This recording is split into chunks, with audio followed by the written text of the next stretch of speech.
Hello everyone and welcome to a quick video, and this time we'll be looking at my Masters of Cinema collection by Eureka. And someone came up with this idea on my channel, on one of the videos, commented, and it's a quick video so I might as well do it. So let's have a look at my Masters of Cinema collection. This is in number order. I've divided between the normal ones and the steelbooks, so I'll do the steelbooks last, save the rest for last. I have a total of 2, 4, 6, 8, 10, 12, 14, 16, 18, 20 MOC films, and each average around £10 to £15. So you can guess that's a lot of money gone into that. And I hope someday to have them all, which will be hard because as I buy them there'll be more being made. But anyway, let's get started. Number 1 is Sunrise, A Song of Two Humans, which is a great release from MOC. You know, got the nice booklet and whatnot. And it's a marvellous film. It was one of the first, I think this might have been the very first Master Cinema film that I bought before realising what they were and what they did. And yeah, this is a marvellous film from F.W. Murnau. It's full of German expressionism and whatnot, and it tells a very, very beautiful tale of two humans. It's a romance story, and I think it hasn't dated at all. It's wonderful to watch still. And number 9, M, by Fritz Lang, which is a fantastic film telling the story of a child murderer by the name of Hans Beckert, and that's played by Peter Lorre in this film. And this is another classic, one of the best films there is. Needs to be seen by more people. Then another Fritz Lang film, Metropolis, which has recently got a steelbook, a new steelbook edition. 2,000 copies or something I heard, but I look forward to getting that. I don't know, I might get that, but this is another very nice release. It's thinner than most of the other ones, and it's got this artwork on the front. And this is another masterpiece of sci-fi, groundbreaking sci-fi for its time, huge sets and whatnot, and an influence on later sci-fi films. At number 20 is Harakiri, also known as seppuku. For those that don't know what seppuku is, it is when you commit suicide with sword, and it's a samurai thing. And I could go into detail, but that's basically the idea. And this film is sort of like an anti-samurai film because we don't see, you know, all these big action scenes or tense fighting sequences or anything like that. It's more slow, and it's more of a psychological kind of watch, I would say. That's one I need to see again. That's by Misaki Kobayashi, another well-known Japanese director.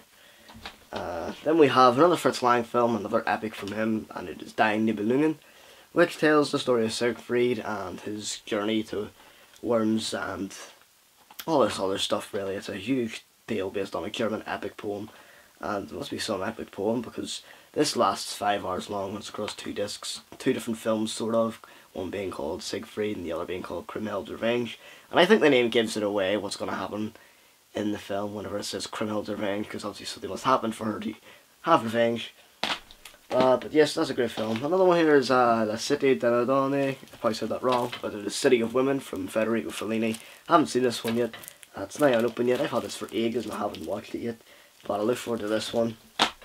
Onibaba, another Japanese film from Kirito Shindo. And this is one of the best horror films I've ever seen. And it's a real psychological horror film, and the music and the picture quality, I don't know if it's just because of the Blu-ray, but it is so sharp. I mean, the blades of grass at the start when you see all the long grass moving, the image is so crisp. It's unbelievable how they got it so well done, especially because this is 1964, and yeah, it just looks great. But this is a very disturbing film, and I recommend that. Number 77, Wings. The first film, yes, that's right, the first film to win the Academy Award for Best Picture.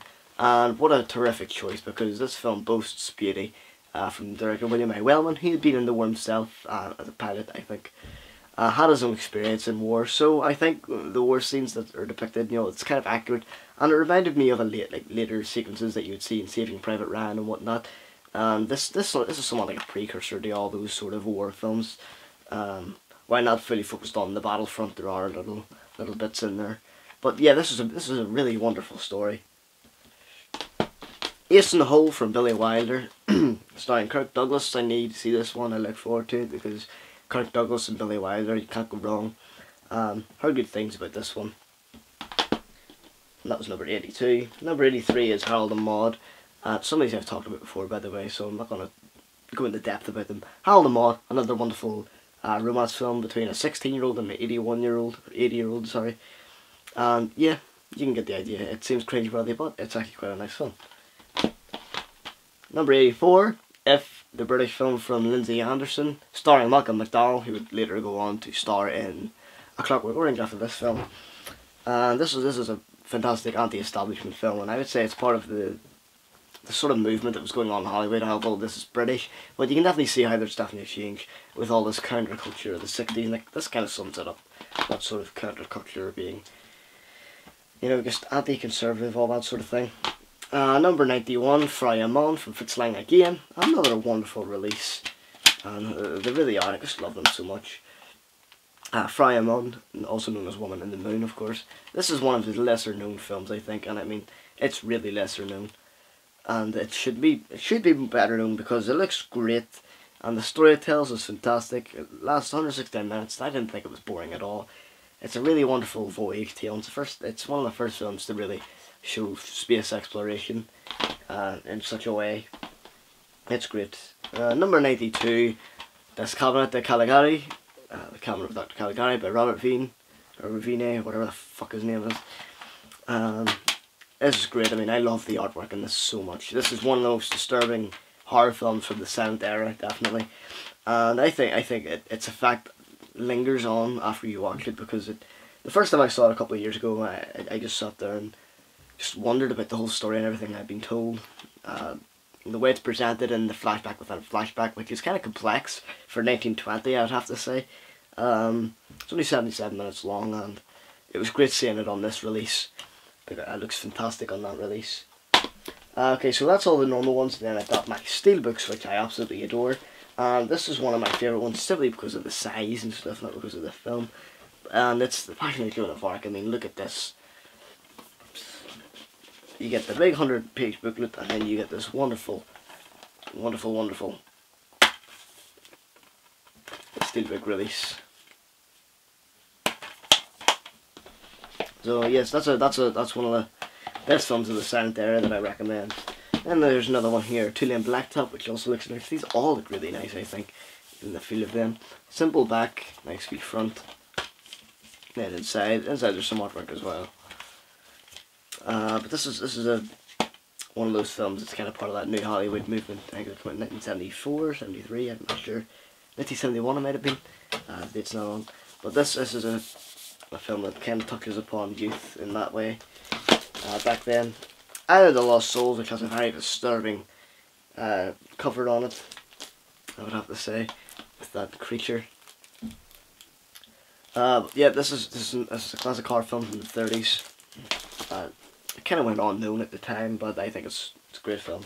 And here's a Hitchcock film, which I think is lesser known, less popular compared to other films like Rear Window, Vertigo, Psycho, Rope, all those ones. This is Lifeboat, which is fantastic because this is 1944, and this German comes on the boat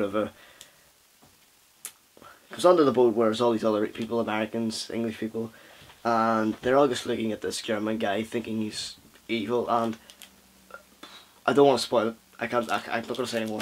I'll end up spoiling the film, but it's interesting how they do things in that film. It's another one of those experiments. I think it was one of those first experimental films in terms of filming in one location that he would later use in Rope and even Dial M for Murder.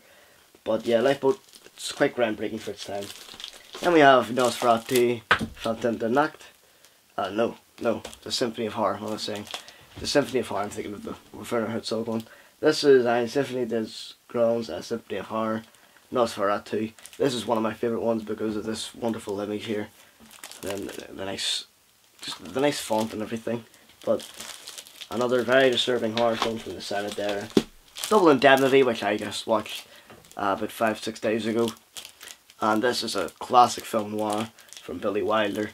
And you can definitely see how it paved the way for many afterwards. And it really captures that period at the time of the, during the war, people wanted more serious films. Things were becoming more serious in cinema. but at the same time there's a lot of sexual content in it, but underlying, so you have to read between the lines, and that's what I think's great about writers from the 40s, 50s, and even early 60s, because they're trying to tell daring stories, and they know they can't get through censorship, and they have to go through censorship by doing things like this. Films like Double Indemnity and Lolita, you know, you can see that they seem inappropriate or different for the time. Obviously not by today's standards, but you can see how they're trying to get the themes in there across to the audience, but not fully tackle it head on and be obvious about it. Same with Streetcar Named Desire, it's another one that's like that. The Lost Weekend, which tells the story of an alcoholic, and I think that's quite groundbreaking for its time, because I don't think there was that much about drunken characters at the time, and I think it's good. It's good to bring attention to the issue, I guess, and especially now. I think it holds more relevance today than it did then. Ray Milland and Jane Wyman star in this film, and I love the artwork, and it's also a very nice film as well. Not one of my favourite Billy Wilder films, but definitely a great one. So that's my entire, let's see if I can pick it up, that's my entire Masters of Cinema collection. But that's it, yes, 20 releases. I'll probably have more by the end of the year. I look to have at least 30. I'll probably have 40. No than that, I'll have 50. But yeah, that's my Masters of Cinema collection. I recommend getting them if you haven't heard of Masters of Cinema before, because they're fantastic releases, and it's a good way to watch a film for the first time. Something that can be a bit too expensive, and if it's a film you haven't seen before, you know, you usually don't want to take the risk if it's over £12, £13. But I recommend every single one of these. Not a single one of these films is bad. The only one I'm not a huge fan of is this one. But even with that said, this is still a very interesting film, and I think a lot of people will like this one. So, yep, that's my Masters of Cinema collection, everyone. Thanks for watching. See you next time.